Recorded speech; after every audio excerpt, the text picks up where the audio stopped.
Robin Slim Show.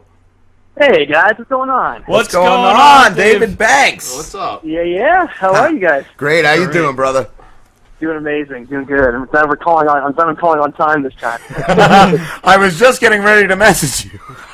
Nice and I was gonna play a trick and call it 6:30 my time and throw it all off, but I can't do that again. Yeah. Actor David Banks, what are you doing today, bro? Are you like shooting anything? No, it's a nice little relaxing day for once. You never know out here. It can be crazy, but you also have your little days to yourself where you're doing absolutely nothing but laundry and all that kind of fun stuff. Yeah. Nice. And like I said last week, you really remind me of Charlie Day, man. I just think that's cool. Like, oh, that's a huge compliment. Like I said, I love that guy. But it's nice to see these kind of guys blow up that are kind of I guess similar to your character and your type, whatever. And it's nice to see that because these guys really. I mean, that guy's got a talent. He's got a real gift for the improv and also talking really super fast, quick, kind of thing. And yeah, I love that scene. And then what was it, the first Horrible Bosses or the second when they did the coke? Yes. Oh my gosh. I mean, the guy talks fast enough as it is, and you get him on that. It's just like, oh my gosh, wait a minute. Is he really? How much preparation went into that role? How many? You've been in hundreds of commercials, right, David? Just stop counting. I guess I just kind of go out. My manager says, "Go here, go here." Go. I'm like, okay, let's go and have fun. And some are great, some are fun, some are you do your best, and you just I just try to forget about it. I think who was it? Bryan Cranston that said the best thing you can do is just go out, do your have fun first and foremost, have fun, do what you can, do all you can do, and just forget about it. Just throw it away. Don't sit there and. I mean, there's been times when I used to sit in my car and like, oh, I should have said this, or I wish I would have done that, or oh man, I wish I only would have thought about that. But now you'll just destroy yourself if you think about that. You just kind of go out, do it, have fun, do the best you can, and just forget about it. Yeah, I only saw a couple. I saw the what was that? The Advance America, that was hilarious, and the balloon one. The balloons looked awesome, dude. I want those. Thanks. There's like 10 or 15 that hook up to the hose, and they all fill at once, so you could just destroy whoever you're having a water balloon fight with. Yeah, why didn't they have that when we were kids? You know what I mean? Yeah. It's amazing. All these new fun things are coming out with, and it's crazy. And I think they did a Kickstarter campaign on that and raised hundreds of thousands of dollars for that, because I just think people kind of saw that and were like, wait a minute, that's going to be big. Wow. Yeah, it's crazy. Just the things that you can come up with these days. I just saw you get a Kickstarter. Everybody seems to be doing that these days. I just saw a movie, the Quiet Riot documentary, which was amazing, by the way. I found that through you. Yeah. Oh, you got to see it. It's amazing. And I think what they did, they started the Kickstarter right when it was just kind of from the ground up, when it wasn't really a hot thing, and they raised a little bit of money to do the documentary. But nowadays, I mean, you've got bands on there. You've got independent artists that are doing their own films, so forth, that are putting it out there, and it is a great way to raise money. Yeah, we got one, and I'm really bad with promoting it. Like, it's one of the few things that I don't really push, because I don't know, but I should start getting it out there again. Oh, absolutely, yeah, and that's the thing. You put it out on the social media, people start to see it, see what it's about. And, you create an interest, and you got these certain packages where the first X amount of people that donate get this, or the package that's 50 and above, you'll get an autographed copy, whatever it is. I mean, you have their own little incentives, but it's a nice way. I think for these days, especially for independent filmmakers that have a vision, have a great. I think what was it? I think they said everybody in Hollywood has a script. Everybody has their own idea of something they want to get out there. But the step is actually making it happen, creating something like that, making a short film first, and then letting the public know what's going on. Here's my idea, and then people jumping on board that are equally as excited, and it takes off from there. Yeah.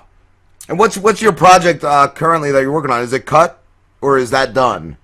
Yeah, cut's done, which is great. That's out. That's on. I think we just got on. It's on Amazon, but it's also on Netflix. Not the streaming, but it just came out on Netflix DVD for those that have the ordering in the queue, kind of putting them in your queue and having it sent to your house. I think everybody just does the stream. I know I do the streaming, and I don't know many people that do the DVD thing. But Yeah. Yeah, I know. That's what I'm learning. I think it's kind of a thing of the past. It's so Yeah. easy just to, it's you know, like video rental stores. It's I'm the old same school thing. though. I don't even have the Netflix or nothing, man. Yeah. I'm a dinosaur. Like, yeah, I'm right up there with the dinosaur with you, man. I'm a little Rex here. I'd like to go to the old video stores and kind of Still missing around, Blockbuster, see what's in there. Yeah, I missed them, man. Even though Blockbuster was horrible and shut every mom and pop down, I still miss Blockbuster, man. Yeah, I remember back in the day when videos were like at one point they're like almost $5 for each movie. Yep. Yeah. Yup. Which is crazy. Now, what's Cut about? Well, it cuts a film, right? Yeah, it's a psychological thriller. We definitely tapped into the horror side of it. The director and I sat down, and I mean, obviously being huge fans in the horror world, we wanted to kind of pay tribute to that, but as well as keep it kind of suspenseful and thriller-esque, Hitchcock style. Nice. So it's not all blood, guts, and gore, but it's got little, certain tastes here and there to keep people happy. But Cool. more of a thriller, I'd say. Nice. What did you say you compared it to, like Saw and something else? Oh yeah, I kind of say it's like Saw meets Seven. Oh, Seven. okay, right. Yeah. Right. Seven was a great movie, dude. Which are great. Yeah, they're both two amazing films. I mean, obviously, if you go into Saw, if you go into Seven expecting a horror film, you're going to be let down. But again, they had elements of. But I think we kind of try to capture more of what, almost like what Scarface did, when you don't really see all the horror and the violence and the graphic, but you know it's there. They cut to something else, and it's just enough to keep you kind of happy. But we've had some people write and say, "Oh, I wish you would have." In the beheading scene, I wish I would have seen more of that, or I wish I would have seen. It's like, well, what more do you want? Yeah. I've noticed I like that less sometimes, less and leave it to the imagination. I've noticed a lot of the newer movies, probably within the last 15 years, have been like exceedingly graphic, where they don't leave anything to imagination. And I'm from a little bit older school, I guess, where I like to have the idea of it being there and envision it in my head, not just be shown it like, oh yeah, this guy's on the guillotine, and like, next thing you know, they cut to like the dude pulling the lever, and I could just picture it in my head. Yeah. Instead of he pulls the lever and you see the guy's head fly off. Let's see what he had for breakfast. Guys are the blood comes spewing out. I'm not particularly fond of seeing that myself, but like. Some of those movies are not bad, but like I prefer personally to have something where I think I can envision it in my head rather than be shown the over the top type of gore or something like that. Yeah, I've never been a big.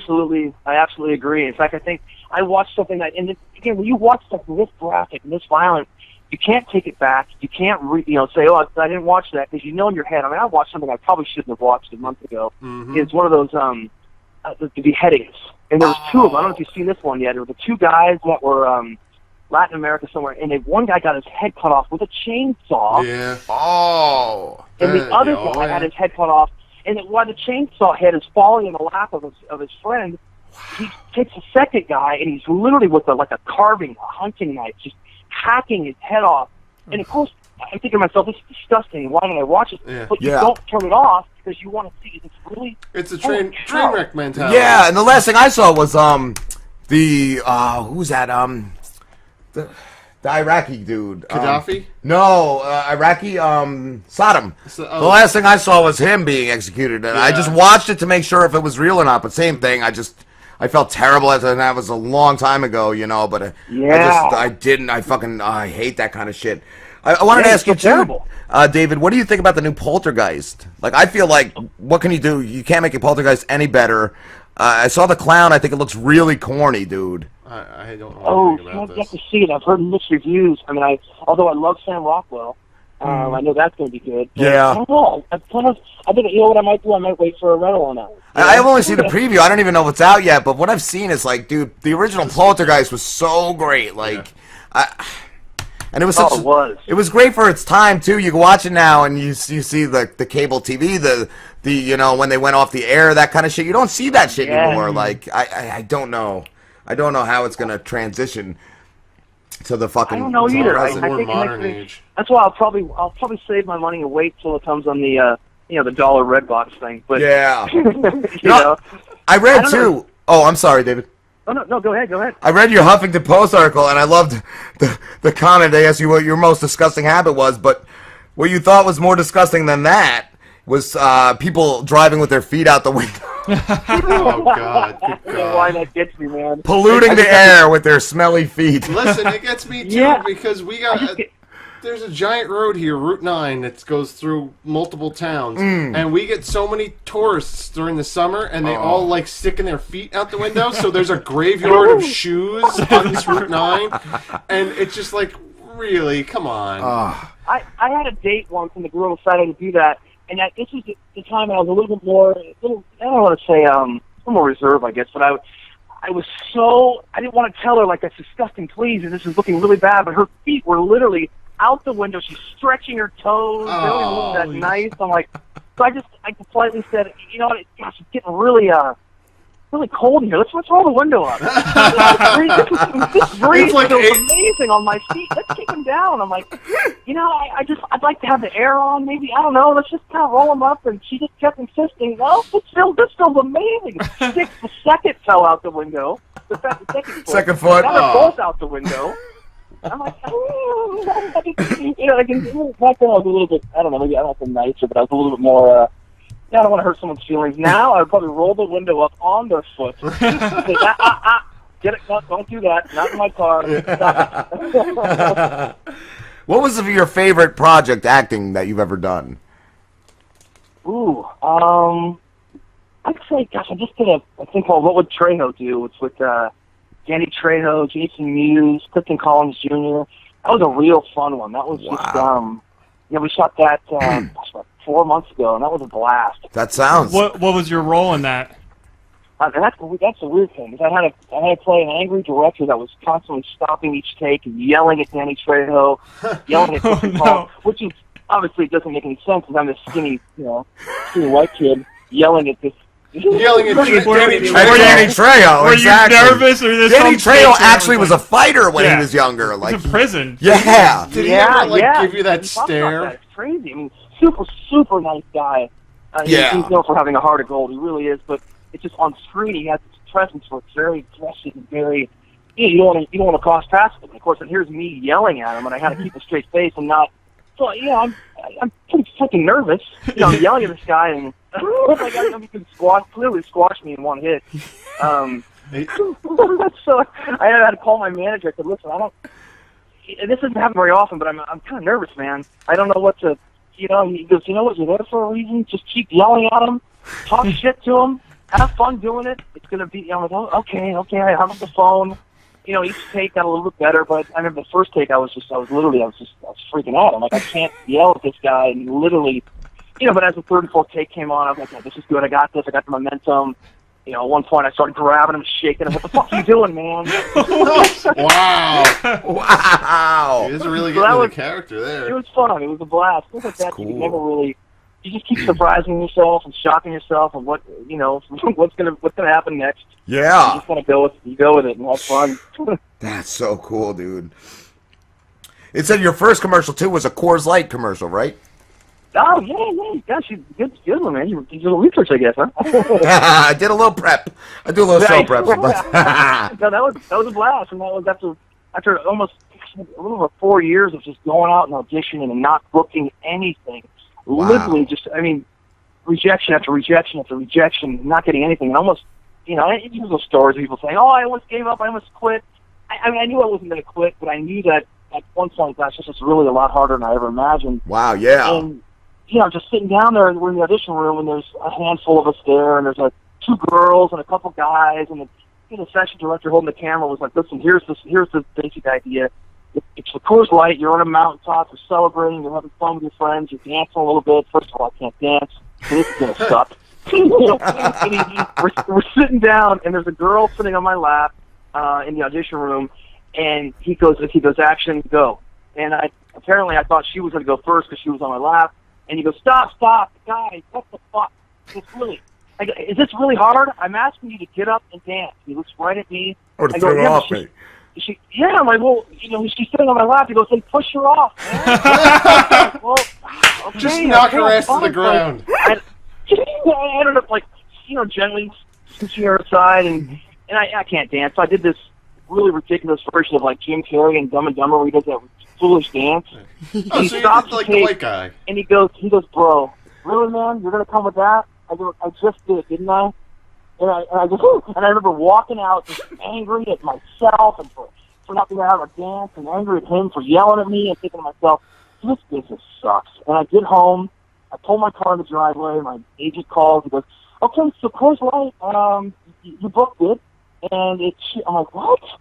This can't be me, because I made a fool of myself. The guy didn't like me, he's yelling at me. He goes, no, yeah, it shoots on Friday, and I'm like, wow. I think it just hit me at that point where I'm like, you know what? I have to stop caring. I have to just have fun, be myself, not care what anybody thinks, not care what, am I doing the right thing? Am I doing this right? Are people going to like me? You just do what you do. You have fun doing it. And somehow that kind of comes across, and people, they see it. They see something real. Versus the guy that walks in that's like, oh, hey, was that okay? Can I do it again? Did you like me? Do you like? I think if not, I can do it again in 2 different ways. And it's like, no, just do your thing. Do it the best you can and just leave. Walk out, forget about it. Yeah. How long ago was that commercial? Ooh, that was, over 10 years ago. Wow. I was going to ask if you could do a commercial for us. Well, yeah, of course, man. I'll go there and I'll dance like a fool. I won't get it.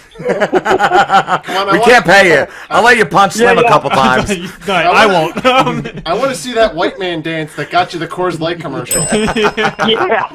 Well, the funny thing is, we don't even use any of that in the spot. It's literally a few of us sitting at a diner, and we're holding up our glasses doing cheers. I mean, it's just so funny, the things that they actually end up using in the spot versus what they want you to do are completely opposite. It's funny.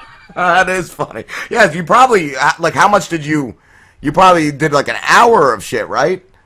Oh, yeah, totally. And then what they use is half a second sometimes. I mean, unless you're the mainly, the campaign guy, of course, but so much of the time you'll see that where they'll have you do all these things, and I'm not saying lie about it, but there's some people that go in and they'll ask you to be, they'll say bass player. And, the guys will bring in their bass, and half the time they're just saying, no, just hold it, look cool with it. And then, you'll get on set, and you're literally just walking through a frame holding a bass guitar, and that's it. And, but I've had that backfire. I've seen some guys go there and say, oh, yeah, I've had, years of experience, I play bass, I'm great, I used to play in a Rush tribute band, whatever, and then they get there for the shoot, and they have you play, and the guy's like, well, shit, I don't really play. So, and I have seen that happen. That's happened a few times. And that's, there's nothing worse than that, having to call your agent and say, sorry, I just botched this, and now I made the cast register look bad because I can't play bass, or whatever the case may be. I think when I first started, I said I had like volleyball on my resume. I had never frickin' picked up a volleyball in my life. but you put it on there because you think, I could probably walk around the beach with a volleyball maybe for a little bit with my shirt off, and that could be fine. And sure. I had an audition where I literally had to. They had us, instead of being in an audition room, they had us go to Venice Beach for the audition, and they had us do like a spike serve and all that stuff. And I remember I was like, I'm just screwed right now. And I actually threw the ball up, missed the first one, threw it up the second time. I hit it over, like I almost hit the camera guy. Like, nice. She goes, okay, thanks, David. You can leave now. Thanks a lot. And I was like, wow. So I ran home and I took it off my resume and I go, I probably should stop lying about what I can and can't do. What is I want to ask you, David, what is your favorite 80s metal band? I saw you were a big fan of 80s metal. Oh, dude, I'm really into YNT, TNT, Striper, Loudness, Dawkins. Nice. Skid Row. In fact, I'm going to I'm going to see Skid Row tomorrow night. Wow. I didn't know they were still playing. Yeah, well, the funny thing is they've they've never reunited with Sebastian Bach due to their own reasons, but they've got a new singer now, Tony Harnell, who is actually one of my favorite singers. He used to sing for a band, TNT. Okay. So he's now with Skid Row, doing all the Skid Row, classic songs and all stuff. So I'm dying to see that. I'm nice. Basically getting two for one. I get to kind of see TNT and Skid Row, basically. Yeah. That's cool, dude. 2 for 1. Yeah. Yeah. I know. I've been on a big fix lately. I saw Dawkins last month. I saw Bullet Boys a month before that. Gosh, I mean, it's just, and the cool thing is they're all coming back to these venues out near my house, like Risky, the Viper Room and all that stuff, and they're all kind of coming in there, or the Canyon Club, and all these bands that were once arena-type bands are now playing at, $20 a ticket, over here. It's insane. It's amazing. I did want to ask, David. I saw earlier that you unfollowed us on Twitter. I thought you were mad at us. What? I was going to say, No. what did Slim do wrong? Because Rob obviously didn't do anything wrong. I didn't know if it was an accident. No, is it still like that? Let me see. Because I messaged you earlier. Let me see. Good job, Slim. Yeah, I always piss these people off. What did Slim do? Come on. No, not even close. No way. I know one of our buddies, Ralph, did it on accident once. He was just on his smartphone and he went to reply to us and he unfollowed us. So I was like, what did Slim do? You know what they did now? They changed the settings. If it was completely by accident, what they did now is if you want to message someone, you can't click that little icon. You actually have to hold down the button right to the left of the follow tab. If you hold that button down, you can send a direct message. Oh, I didn't do that. If I held that down, I might have slipped and pushed the unfollow. Oh, yeah, because it doesn't say that you follow us, but I figured it was an accident. Okay, but it does say I follow you guys now, though, right? Let me see. So, David, I got a question. Being in so many commercials, how often do you get those looks of where do I know you from? Oh, good question. I do that more than anything. I do that. In fact, I just saw a spot for a Fitbit that I liked. Someone thought it was me. They said, "Hey, did you do a Fitbit spot?" I'm like, "No." So I YouTubed it just to check out who the guy was. And I did the same thing. I go, "Gosh, I know that guy. Where have I seen him? He kind of looks like me. He looks like me." A better looking version of me, and he looks like Charlie Day. Again, a better looking version of me. But I was like, "Oh, that guy he does kind of look like me." I mean, he's got a better beard, a better head of hair, but that's cool. I can't grow a beard. And I thought to myself, I'm like, wait a minute, I've seen that guy. I don't know where I've seen it. Was it an audition? I start picking my brain. I'm like, was it an audition? Was it a movie I just saw? And I think out here in LA, it's funny because everybody at some point kind of knows everybody. It's weird. You'll see someone that's like, and my memory is just horrible. So I try to, wrap my brain and think about where, I'll just ask, where do I know you? And they're like, oh, remember we worked on this spot before, or, I don't know. And it's funny because I just watched the film on Netflix called That Guy in That One Thing. It's about a handful of actors that do a ton of stuff, but you don't know them by name, but they literally get stopped on the street all the time. People saying, oh, do I know you somewhere? Do I just see you? Are you friends with my cousin or something? What's going on? Hey, aren't you that guy? Really know. You know that guy. And it's just, and I never get like, hey, I saw you in that one spot. I usually just, if anything, I'll get the, I think I've seen you in something. I just don't know what was it? You tell me. I'm like, I don't know. I don't know. You tell me. Yeah. I don't know what it was, but I think out here, there's so much work out here, and I found out like 3 of my neighbors who I just, I kind of gotten to know a little bit over time, but we don't really talk about what we do. I saw him on a spot last week. I'm like, oh, he's an actor. That makes sense. But you don't really, I guess they don't say it. They're not like walking around unless they're brand new, like, oh, I'm an actor. I just did this. You can rent me in this. You can see me over here in this. It's just kind of one of those things where they just do, and they just don't really talk about it, which is kind of neat. They don't really need to. They're just having fun, and then all of a sudden I'm like, oh, dude, I just saw you in I don't know what it was, but I think you were good. Shit, I don't know. Shit, David, I hate to do it, but we got to wrap this up, brother. Yeah, hey, it's always a blast talking to you guys, man. It was great. Thanks again. Thank you. Thanks for calling tonight, too, because, last week I felt horrible that, there was a miscommunication and all. But, that was all my bad and the time difference thing. I just assumed everybody was over here in California time. We're all a little nuts over here, and it's always 6:30. I don't know. And where can everybody find you? Oh, davidbanks.tv. davidbanks.tv. Thank you so much, David. Dude, thank you guys. It's been a blast. Yeah, man. We'll have to do it again sometime. Sounds good. Looking forward to it, buddy. All right, brother. All right, take care, David. Take it easy, Cool. man. You too, guys. He was awesome. Yeah, he was really I was cool, so glad. I was so glad we had the opportunity to redo it because after last week, he called late and I messaged him as soon as I got him. I'm like, sorry, dude. I should have, because I usually put EST in the in the messages, and usually people get that. But even Tiku, when he called, he almost missed it because he didn't even realize. So that's what I've been trying to do now. Just write Eastern Standard out. It just Right. Twitter limits you. Like, it only limits you a certain even amount in of the characters. direct messages. Yeah, even in the messages stupid. too. So that's why I usually try to keep it down with Twitter. the abbreviations. But I figure I might as well just send like 2 separate messages if I have to go over. It might be easier to just give people your email address and just be like, email me. Some guys and we'll do talk that. it out. Yeah, some guys do that when I first hit them up. Will you do an interview? And they're like, yeah, email me. Yeah. So, but yeah, Twitter, it's great. I love that it does limit you because it's not as long-winded as Facebook. Like some of that shit, like read more, and then it's like this long. Fuck, I don't have time to read that shit. Yeah. See more, and it's a whole fucking novel about their lives. It's my feelings, like. Where my vagina hurts. That's like 90% of the Facebook messages, anyhow, isn't it? Yeah, my vagina itches and my uterus hurts, and let's fucking. Here's this baby on a fucking respirator. Everybody give $20, huh? Huh? Sure, why not? We're going to break. Robin Slam Show.